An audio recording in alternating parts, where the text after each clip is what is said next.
Well, my name's Tony, first of all. Max, nice to meet you. Max? Max. Good to meet you. You and I were both created by the same God. There's only one God. He created you and me in his image. I'm probably old enough to be your dad. I'm 53, so you determine that, okay? So we come from different places, different cultures, but we were both born in the image of God. God created us for the purpose of bringing him glory. So living your life for yourself is not bringing him glory. You're actually replacing God with Max. That's where I disagree. I disagree that God created me to live my life in the way that I would like to live it. As long as I'm not forcing my religion on other people, as long as as long as it makes me a better person, it's making society a better thing. I'm not forcing my religion against other people. I'm not hurting anybody. Okay, so then you're establishing the standard that God should have for you. Those are my personal beliefs, based on what I've seen in the world. Okay, but you would agree, Max, that you're not God, right? No. Right? I'm not either, right? So who determines how you should live, Max or God? Myself. Well, then you're subverting the authority of God in your life. Well, that's your opinion. No, that's what the Word of God says. That's what God says about you. Again, that's your opinion. It's your opinion it's your opinion on me. It's not my opinion. Okay. Do you believe it's fact? Yes. Okay. I'm not giving you opinion. Again, that is your opinion. That's what you believe. That's your belief. These are my beliefs. Okay, so Max, in the end, what do you think matters more, what we believe or whether or not what we believe is true? I believe it's a little bit both. Well, how do you know what you believe is true? All right, my God can be different than your God. Like if there's only one God. That would be a violation of the law of non-contradiction. If there's one God, he can't be the God you want and the God that I want. Right. He is who he is. If you were a Muslim, you'd be believing in Muhammad. If you were a Greek, doesn't mean I'm right. Doesn't mean it's true. Exactly. It doesn't matter what we believe. What matters is whether or not what we believe is true. I can believe that I got $1 million in the bank, and I can walk into the bank and say, "Hey, I'd like to withdraw all my money," and they give me 32 cents. And I said, whoa, you're short $999,000 and 68 cents. So what are you talking about, Tony? I have $1 million in my account. That's what I believe. Well, Mr. Miano, we're not going to give you $1 million because you believe there's $1 million in your account. Exactly. Right? Exactly. So it doesn't matter what we believe. Right. What matters is whether or not what we believe is true. And truth is that which comports to reality as perceived by the mind of God. There is not your truth. There is not my truth. Look, would you agree with me that it is absolutely wrong under any circumstance to rape a small child for the fun of it?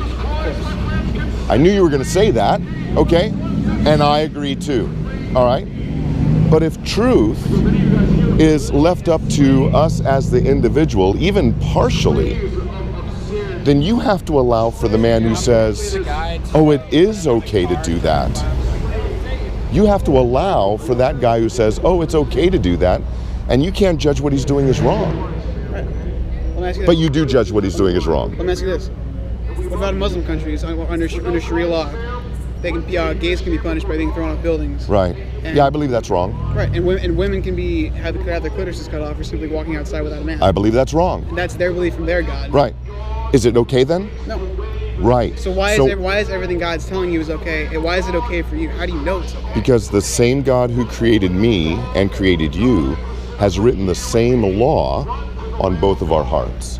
You and me and the Muslim cutting clitorises of women and the Muslim throwing homosexuals off of buildings, all three of us know that it's wrong to harbor bitterness, resentment, and hatred in our heart toward any human being. Doesn't matter that he was born in Arabia or Persia. Doesn't matter that I was born in Pennsylvania. Doesn't matter where you were born. We were all created by the image of God. He's written his law in our heart. We all know that's wrong for the same reason. See, we are obligated to submit not to the arbitrary standard of our own opinions, but to the law that God has written on our heart. And that's the same law by which we're all going to be judged. When you die, Max, and stand before God, he's not going to judge you compared to Tony. He's not going to judge you compared to the murderous Muslim who's throwing homosexuals off the building.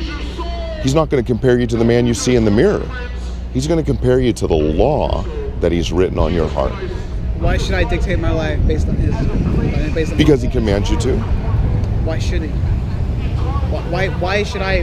Why should I base my life on anything but my own choices? I'm responsible for my choices. I'm not responsible for anybody else's. Right. I'm responsible for my life. I'm responsible for my own choices. If I choose to believe in God and follow His rules, that's my choice. If I don't, that's also my choice. And? I'm saying that's my choice. Okay. But you understand what you're doing, right? You understand that's sin against the God the God who's created you. You've actually created a God in your imagination to suit yourself. One that looks a lot like Max, one that'll be okay with Max living his life however he wants to. But yet at the same time, Max can hypocritically point a finger to someone else who might be doing the same thing Max is doing, but Max doesn't like it. That's called idolatry, and no idolater will enter into the kingdom of heaven. It's the first 2 commandments that you as a Jewish young man no doubt were taught as a child.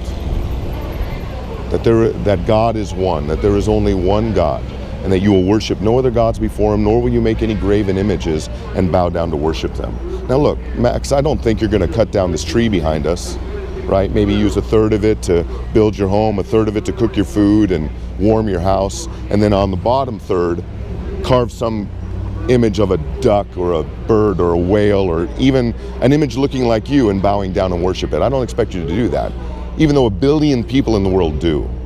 But Max, you are committing the same offense against God because you're committing idolatry in your mind. You're rejecting the God you know, the God who created you, and you've fashioned a God in your imagination to suit yourself. A God that will submit to Max's authority in Max's life. It's not even close to it. Well, that's what you're doing, though. I'm not. Definitely not. Well, what would you call it? Everything you've told me is, I'm going to live my life the way I want to, whether God likes it or not. I think there are also things in the Bible that I disagree with highly. That doesn't matter, though, Max. It doesn't matter what you agree with or disagree with, because God's not on trial. You are. And he's already found you guilty of breaking his law. Right, I'm not gonna sit here and let you tell me that. I'm sorry. I gotta get going. Well, it's true, Max. It's true. How do you know it's true? Because the Word of God has told us that. Because the same God who's created you and me, Max, has given us the same conscience. You know what I'm telling you is true, but you're simply suppressing that truth by your unrighteousness. You want to be God, Max. Okay, I'm sorry. I'm done. Okay. I'm sorry. You're free to walk away. It's good to meet you, Max. But just remember, Max, you're not promised your next breath, man. Get right with God. Turn to Christ and live. Be a Jew inwardly, not just outwardly.